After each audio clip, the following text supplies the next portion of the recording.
Here in the mountains, we say y'all, yuns, youans, however you say it. Happy fall to you and yours.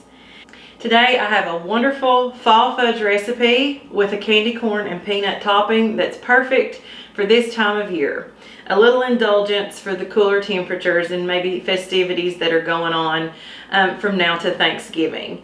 And so as a child, this time of year, my mother, grandmothers, aunts, friends, they did not disappoint. I remember going trick-or-treating as a little girl, and the homemade goodies were just out of this world. No bakes, peanut butter fudge, caramel apples, candied apples, you name it. So they always had an assortment of goodies that were homemade right out of their kitchens.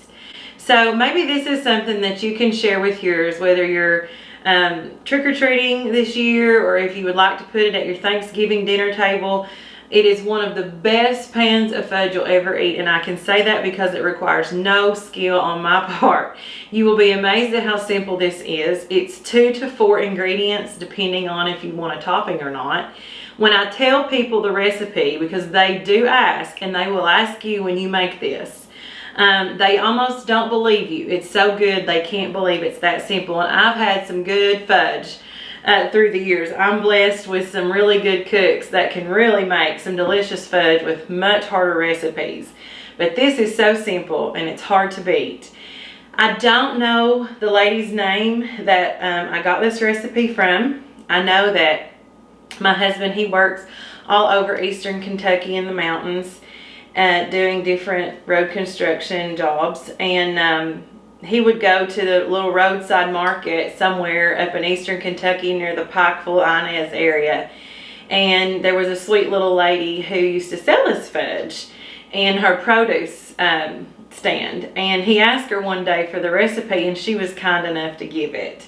And so he brought it home and told us how good it was, and we tried it, and it's just delicious. So I hope you'll enjoy this. A few simple steps, and the steps matter. It will come out just a little different if you don't follow a particular order. So we're going to start with a 16-ounce can of Duncan Hines creamy vanilla. Now you don't have to use Duncan Hines. You can use whatever your brand preference is. Just make sure it's a creamy vanilla frosting. A 16-ounce peanut butter, same preference of your choice. And then I have just a little mixture of candy corn and peanuts put in this little bowl to the side. And so we're going to start by greasing an 8x8 or 9x9 square casserole dish. I know you shouldn't put plastic in the microwave due to the chemicals that releases. So if you would prefer, you can put it into a bowl and microwave it. But for today, I'm just going to throw it in the microwave. Start with your creamy vanilla frosting on 1 minute.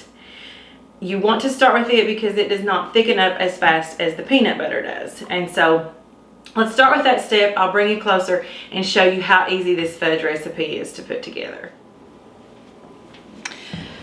So for each 16-ounce jar, we give it 1 minute. So this is my icing after 1 minute.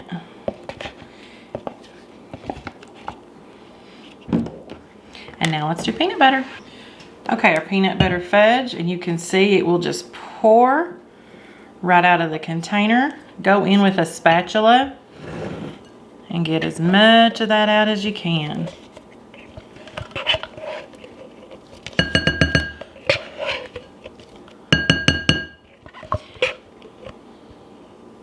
All right, we want to work quick. We don't want it to set up before we get it in our casserole dish.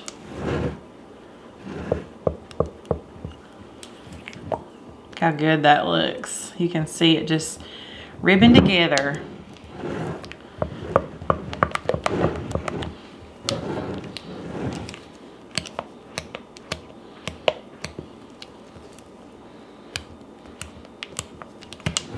All right, once it's mixed together, quickly, you're gonna take your greased casserole dish, pour it in.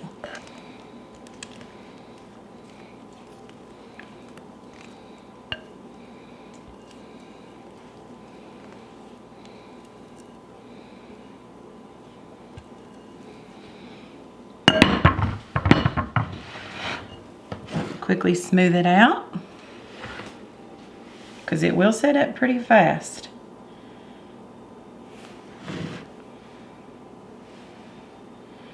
Make sure you get it in the corners real good. Makes your blocks, your squares come out nice and even. All right, this is going to go into a refrigerator until it sets up. We're gonna get it out. We are going to get a sharp knife and dip it in some lukewarm to warm water, and that is just gonna help that slice beautifully. While this is hot, we are going to take what makes it a fall fudge, a mixture of candy corn and peanuts, and that is just a wonderful treat that we all enjoy this time of year. Not everyone likes it, so I'm just gonna put it on a part of my fudge. But do it while it's wet so that it'll sink kind of down in your fudge.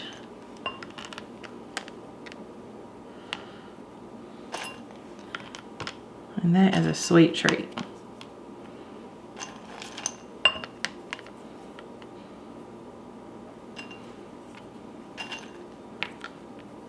All right. So let's get it in the fridge.